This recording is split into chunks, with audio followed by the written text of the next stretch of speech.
Well, this is a long time coming. Happy to welcome to Leafs Morning Take Oliver Ekman-Larsson. And I guess we can preface the conversation, Ollie, by bringing up how we met each other. So last year at the Four Nations, we did a watch party at Greta Bar. And who so happens to stumble upon this place to watch the Four Nations game? I think it was Canada-US, but you and Pontus Holmberg. It's amazing how that works out. And look at us months later. How are you, buddy? Good to see you again. Yeah, I picked the wrong spot, I guess. Yeah, pretty much. Because you got bombarded by everybody. Like, poor guys just wanted to watch the game. And then here's like a Leafs watch party that you stumbled into. But great to have you on, man. How was the summer? It was good. It was long, but it was nice to spend some time with the family and the friends back home. And now we're back and ready to go. Yeah, so you're back in Sweden, I guess. Growing up, there's been some Swedish players play for the Maple Leafs. Did you follow any of them, or who are your idols growing up, being from the part of the world that you're from? I mean, I always had Lidstrom and Peter Forsberg, but I mean, now like knowing a little bit more about the Leafs history and Salming and obviously Mats. Playing a big part of this organization for a long time.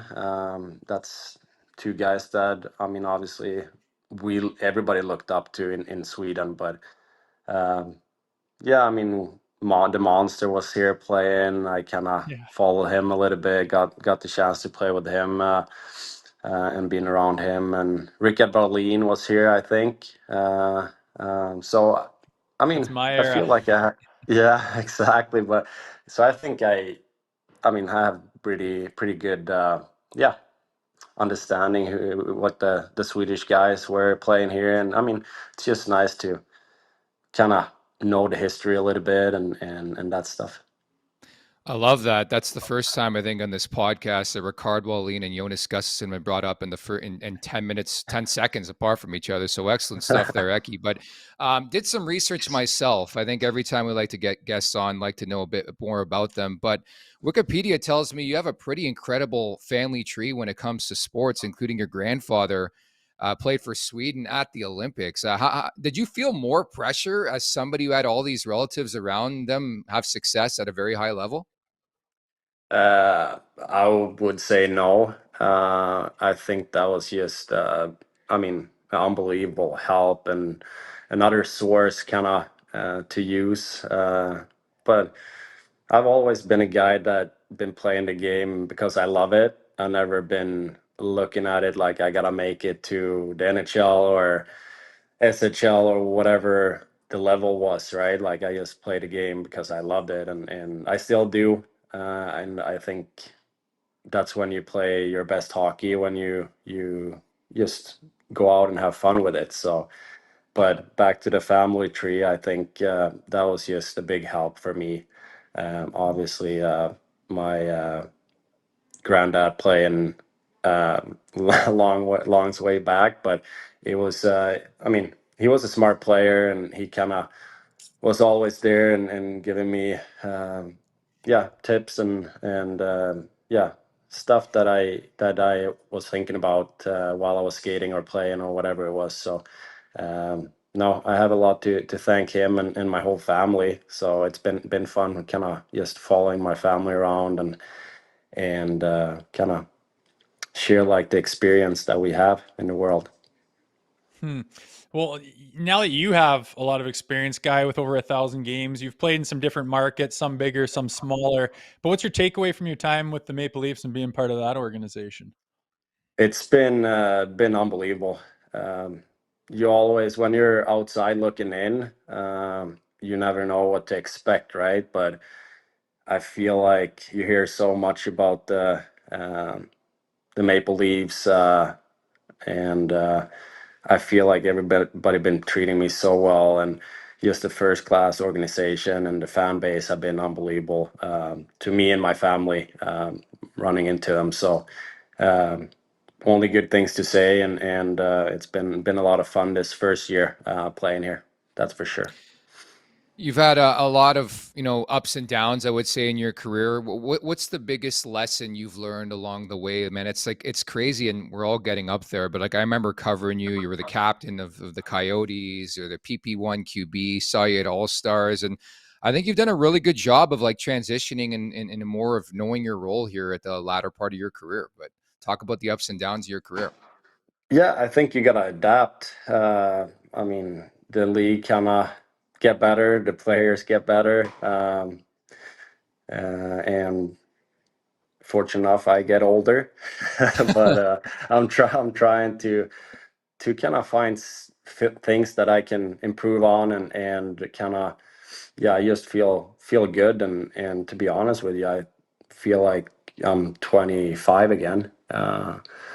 Playing, moving well, and that kind of stuff. But yeah, I think it's all about adapting, and kind of finding your role, and I think when you get older too, you kind of, yeah, you kind of start looking what's important, and I think winning is everything, and I've been fortunate enough to do that, and hopefully I'm bringing that into the locker room every single day, and that's something that I can help. But with that being said, I think, yeah, ups and downs. I think everybody goes through it sooner than later. Like, it's just what you do with it, and how you come out of it. But could probably sit here for weeks if we had to go through it, how everything played out. But I feel like everything happens for a reason, and I had an unbelievable time in Arizona. Loved it there. Was in Vancouver. Loved it. Got bought out. Had a chance to go to Florida.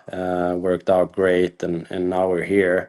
Uh, and that's one thing with hockey players. It's not enough time to kind of like look back and take everything in. So I guess I have to save that for later. But just trying to stay in the moment, and trying to do what's best for the team here, and obviously I want to get better even when I get older. So that's kind of my go-to, and I want to win again, and that's why I think it's a great spot in Toronto. Yeah, and obviously the team's going through some changes, trying to adapt their identity a little bit. And your older players, as they get older, don't seem to play more physical as they get older. But maybe with the league going the way that it has gone, and the younger players that are coming up, it seems like you have adopted, a bit of a, more of an intense role on the back end there. Do you think that's something you can keep building on as this team continues to go towards that direction? Yeah, for sure. And I feel like I've always had that kind of bite to my game, if you can call it that. I always liked playing that way. It's not like I'm throwing people around and making the big hits, but I'm just trying to get in the way when I can, and kind of give my teammates some more room and some more time with the puck, and that's part of the game too, right? And that's something that I really enjoy, playing that way. So I know I can play that way. Might not be the highlight hits, but I think I'm in pain to play against sometimes, and I like playing that way. Yeah, confirmed you're a bastard to play against, even watching you play on Florida a couple years ago. But I want to follow that up. Like, I've asked you this in person, but like, who unlocked this part of your game? Because again, earlier on in your career, you were known more for your puck moving, running the power play, more of like an offensive minded guy. And then something clicked, especially when you went to Florida. And it seems like Paul Maurice has this innate ability to unlock this set of players. Like, would you attribute it to him? Is it just a moment in your life where you figured out how to play at this level? Like, what was it? No, I think if you ask my buddies and my family back home, everybody probably thinks that I'm this nice, happy guy, but also have this side when I step on the ice or doing something competitive. I have a dark side as well, if you can call it that. So I think I've always had that side, but it's just you live and you learn, and you kind of, like we talked about before, we adapt, right? Like, just trying to find ways to, yeah, stick in the league, or even win a Stanley Cup or whatever it is. I think that's what it comes down to, doing whatever it takes, and finding a way to chip in on your team or for yourself. So yeah, it's that's something that I'm proud of, that I kind of been doing, and I feel I have a lot more to kind of give with the puck in the ozone. So yeah, I'm working on it every day, and I'm trying to get better. So excited about a new year. Yeah, and you've got that perspective of being on that Florida Panthers team, winning the Stanley Cup. You know what that looks like, and you know what that feels like team-wise. Now being part of the Leafs and taking that team to 7 games and feeling like you guys are at the brink of breaking through. Do you think this group has what that takes, and do you think you guys are far off from being a team that can win the Stanley Cup and can beat teams like Florida? I think I wouldn't be here if I didn't think we could win. I think that's the main thing for me, especially in this time of my career too, and have had that taste to actually go all the way. And I mean, look at Florida; they were in one final before, and it takes time. You gotta kind of go through the tough years. Sometimes you gotta go through some tough losses to kind of get to that point, and I feel like we did that last year. We took a step in the right direction, uh, even if it wasn't close enough. I felt like we showed that we could play with the best. Now it's just to get to that next level, you know. And I'm confident in the group that we have. It's unbelievable guys in that room, and the organization is doing everything they can for us to have everything that we need to do it. So that's something that you need to have for it to happen, but it's also on the players to go and get it, right? For sure. And that series against Florida on a personal level, what was that like for you, considering everything you went through the previous year with those guys? I mean, it was hard in the regular season to obviously play against your old team, but I felt like in the playoffs, all you wanted to do was to beat those guys, obviously. But no, so it's always tricky playing against your former team, and obviously having those relationship and going on that run, and sharing so many things together, right? So it's not easy, but at the same time, I'm so thankful for the time that I had there and for the players that I played with and that organization. And I learned a lot just being around that team and that organization and the players that they had. So that's kind of how I look at it. And hopefully I'll bring that into this organization and can help them, help us get to that spot, you know. Yeah, and it's not too long before you're going to be together with this team where you've made some changes. Obviously, the team's trying to get a team that's more suitable for the playoffs and for those long runs. With some of the additions you guys have had, are you excited to get going? And what's your expectations for this season? Yeah, for sure. I think I mean, obviously the guys that we added this summer, I'm really excited about that. I mean, Dak that I played with in Vancouver, I know that what he's capable of doing. I think the fans will love him here. And then Roy coming in, I think he got a little bit more in his bag than what people think, you know. Very looks very skilled out there, even if he's yeah, good in D zone and kind of all over the ice. So I'm excited about that. And then Masali, the little guy, nice hands, and no, it looks good. I mean, it's every player that we added, I like, and seems like great guys, and that's important too, right? So no, I'm super excited about what we did. Obviously, uh, losing Mitch. Got the chance to play with Mitch for a year and loved every minute of it. So obviously a hell of a player, and any team with Mitch is gonna be be a good team. So obviously, wish him all the best, and I'm very thankful for the opportunity to play with him. Looking forward to January 15th and January 23rd. Not like we have those dates circled on our calendars here in Toronto. But the one cool thing I did see behind the scenes is how you almost took your buddy Pontus Holmberg under your wing. And I thought that was a really good leadership quality. Just show this guy the ropes. And I'll say it, I think it's a big reason why Pontus had a breakout season. Like, how much are you going to miss him? And how weird is it going to see him, on a rival like Tampa too, right? Well, that's very nice of you to say. But you know what? Like Pontus and I, we kind of saw the game and loved the game the same way. So it was kind of easy to uh, get to know each other, and obviously spending a lot of time together on the road and around the rink. But I think that's one quality, if you can call it that, that I'm trying to bring, like trying to be there for whoever needs me. No, Pontus and I had a lot of fun together, and obviously it's a big loss for our team and for myself, I feel like. So but I feel like he's going to be good in Tampa, and obviously that's how the business works a little bit too, right? Yeah, and every time I saw him, even going in the room, always had that cheeky smile on his face to like dap him up. Like, what a beauty! And I hope for good things for Pontus in Tampa. Just to wrap, the first goal of the Stanley Cup playoffs, I thought it was hilarious. We are all jacked for that day. We're getting ready for Game 1 against Ottawa. We're like, who's going to score this goal? Is it going to be Matthews? Is it going to be Marner and Nylander? And it's Oliver Ekman-Larsson. You had a great celebration. What was that like to kick off, the postseason the way you did?